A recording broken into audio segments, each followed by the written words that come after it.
Ya estamos de regreso en Masa Crítica en Iquique Televisión y habíamos prometido un análisis de Omar respecto de lo que se estaba comentando. Omar, este tema de las responsabilidades, escuché a una entrevista a Max Marambio, ¿cierto?, quien fue miembro del GAP, del Grupo de Amigos Personales de Salvador Allende, y que señalaba que efectivamente ellos hablaron mucho de que tenían armas, de que tenían a la gente dispuesta a defender el gobierno, en fin, pero que en el fondo era un bluff. ¿Ya? Que no era cierto eso, que era una mentira, como muchas otras, digamos, que se plantearon desde el punto de vista, ¿cierto?, de la capacidad que tenían ante un eventual golpe de Estado. Yo no diría que fue un bluff, yo diría que fue una irresponsabilidad política, tanto del MIR como de otros sectores que están radicalizados. Porque frente a una sociedad que comienza a polarizarse, que comienza a ideologizarse, y tiene razón Luxen cuando dice que penetró todas las organizaciones de la sociedad chilena fueron penetradas por esta visión ideológica, ya sea a favor de la Unidad Popular o en contra de la Unidad Popular.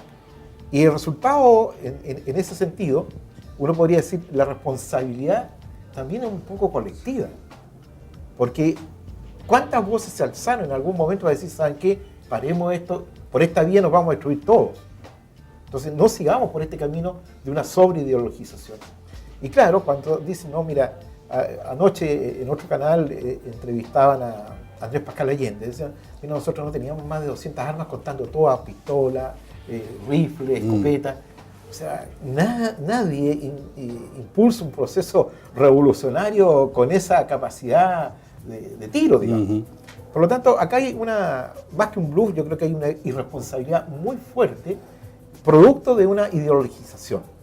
Y yo creo que lo que tendría que aprender la sociedad chilena es cuánto nos es útil ideologizarnos y cuánto nos perjudica la ideologización llevada a estos extremos. ¿Ya? Porque cuando la ideologización se lleva a tales extremos, el diálogo, el entendimiento y la tolerancia quedan reducidas a sus expresiones mínimas. Y entonces buscamos como solución la fuerza.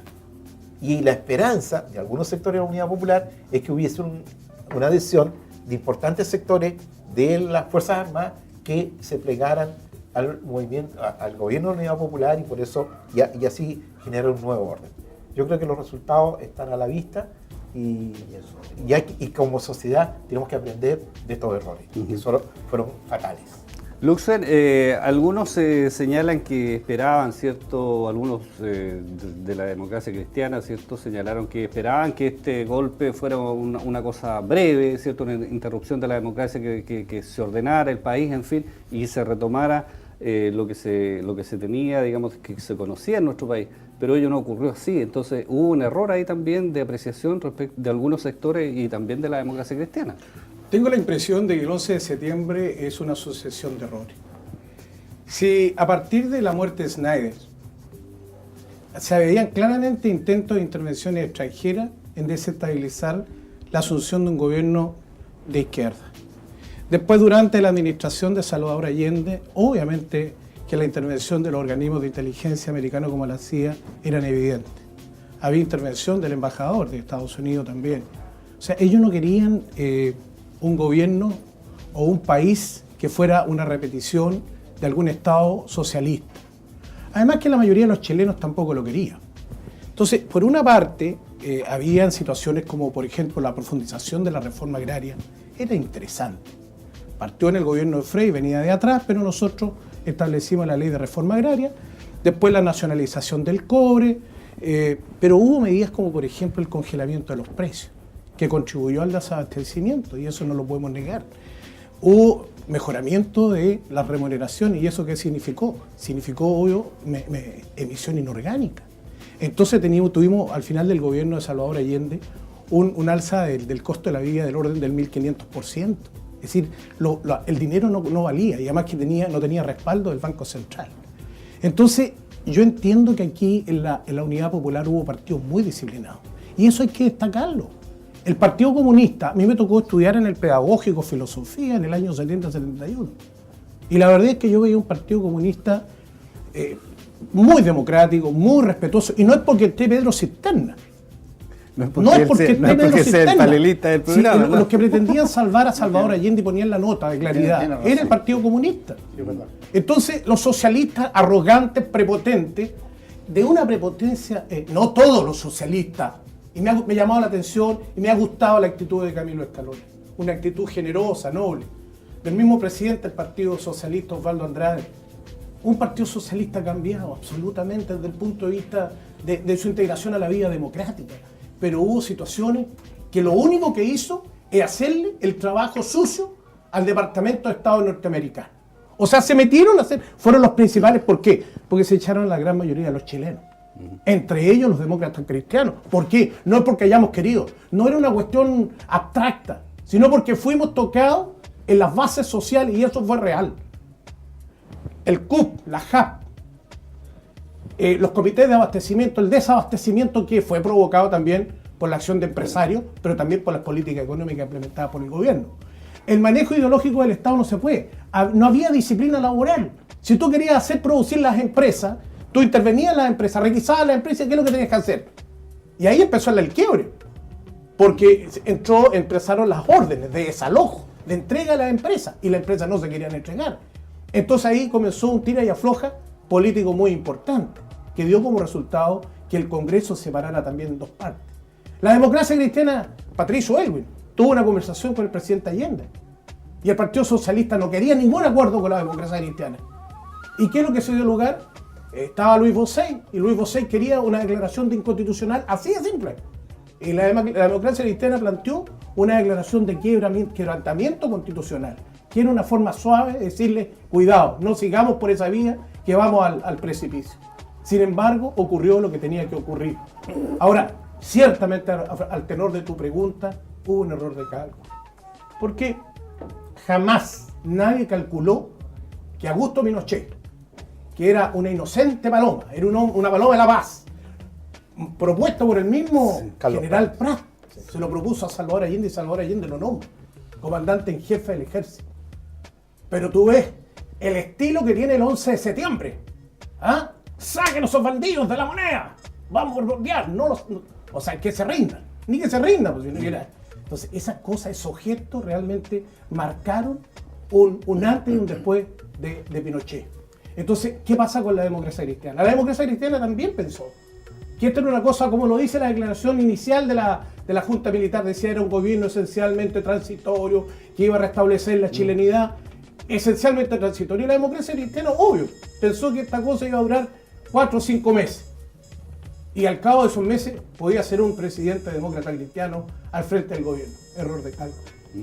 Se dio una situación completamente distinta. Fíjate que hay una cosa curiosa cuando uno escucha a Luxem decir el rol que jugó el Partido Comunista en la Unidad Popular, que yo comparto esa opinión. Sí.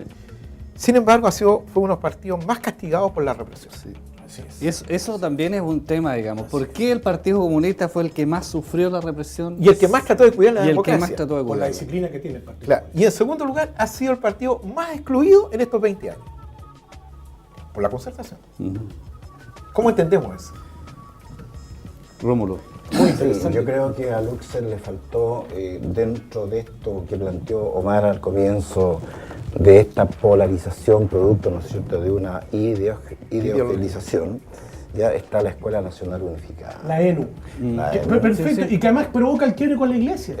Entonces, estaba con el gobierno. creo que la Escuela Nacional Unificada, en una sociedad que es resistente al cambio y fundamentalmente, ¿no es cierto?, un cambio cultural, yo creo que no podía haber otra respuesta de la que hubo, ¿ya? De tal manera que, a pesar de que los regímenes dictatoriales en otras latitudes no han estado 17 años en el poder, sino que 50 o más años, incluso hay algunos que todavía están, ¿ya? Yo creo que 17 años bajo el gobierno militar no es un lapso de tiempo muy largo, ¿no?, sino que yo creo que se actuó de acuerdo con las circunstancias, porque también hay que reconocer que en esos 17 años hubo, ¿no es cierto?, una constitución, hubo un llamado a plebiscito, en consecuencia había la disposición como para volver, ¿no es cierto?, a los regímenes auténticamente democráticos. Aunque fue, digamos, Pedro, una refundación muy distinta, digamos, de la que se conocía. un país, digamos, que tiene otra forma de ver el mundo. Sí, recordemos, pongamos en contexto también el año 1970, estaba en boga, ¿no es cierto?, de la Revolución Cubana, era lo que era el paradigma, ¿no es cierto?, de todas las izquierdas de este planeta. Estábamos en plena guerra de Vietnam, donde había un sentimiento antiimperialista en la juventud de todo el mundo, donde todos salíamos aquí, en París, en México, a marchar, ¿no es cierto?, en contra de la guerra de Vietnam y pidiendo el retiro de Norteamérica de Vietnam. Entonces, ese es el contexto y además es lo que significaba para nosotros la Revolución Cubana. Ese era el contexto de lo que se estaba viviendo desde el punto de vista ideológico. Por tanto, Estados Unidos, y recordemos que están los audios, ni siquiera es invento nuestro, de lo que planteó Nixon en aquel tiempo, nos vamos a permitir, ¿no es cierto?, porque por la irresponsabilidad de que un pueblo se quiera dar un golpe marxista, nosotros vamos a ponerse de brazos cruzados, algo así, y no queremos otro Vietnam, ¿no es cierto?, en Latinoamérica, no queremos Cuba en Latinoamérica, y la visita a Fidel Castro, alguien puede decir, mire, 20 días, muy largo, discutía con alguien ayer también de derecha, me decía, pero ¿cómo? Fidel Castro fue el causante de esto, bueno, Fidel Castro, alguien puede decir que fueron muchos días, o no. El propio Allende entiendo que estaba molesto, digamos, Sí, con tanto bueno, tiempo el acá. problema es que desahució la revolución socialista de Allende. Se dice que Salvador Allende estuvo molesto, pero eso nunca fue comprobado. Pero La se verdad desahució que- la revolución socialista de Allende. Claro. Dijo que no era el método. Sí, no, pero no, yo creo que Fidel fue muy cuidadoso en aquel momento. Recordemos que también visitó Iquique, jugó béisbol aquí en María Elena. Sí, bueno, pero estuvo esa es la aquí parte en- lúdica. Sí, Sí. pero respecto de lo que le dijo, la orientación, se le tiró las orejas a Allende, no, respecto al modelo, a los ciclos, a los tiempos, a las digamos, velocidades de la aplicación del modelo, yo creo que eso, en ese sentido, yo creo que Fidel fue respetuoso. Yo creo que Fidel tuvo una visita de amigos, de decir, tenemos un hermano. Un hermano acá. Recordemos que también Cuba necesitaba afianzarse, consolidarse como un Estado socialista ya reconocido y asumido, y necesitaba un parangón. Y este parangón era este socialismo con vino tinto y empanada que Salvador Allende, que había llegado al poder no por la vía que había llegado Fidel Castro, ¿no es cierto?, derrocando a la dictadura batistiana, sino había llegado por el imperio del voto popular. Y iba a estar 6 años en el gobierno. Bueno, estuvo solamente la mitad. Recordemos que en ese tiempo los gobiernos duraban 6 años y alcanzó a durar la mitad de aquello.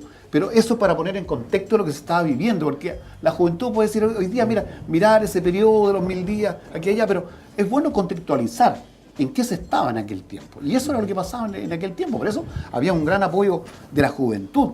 Y yo recalco, digamos, la votación de la Unidad Popular en marzo del 73, y eso el 43%, eso fue así.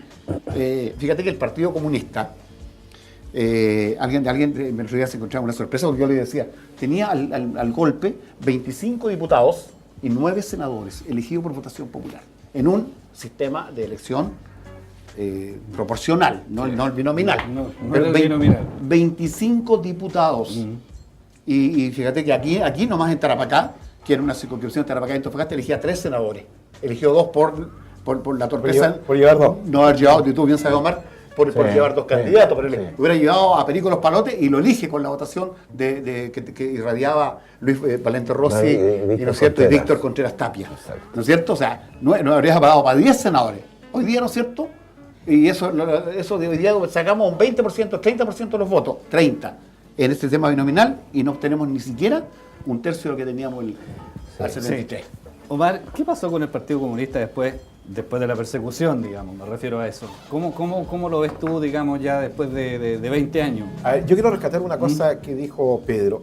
Para la izquierda tradicional de esos años, construir una república socialista vía democrática para la misma izquierda era inconcebible.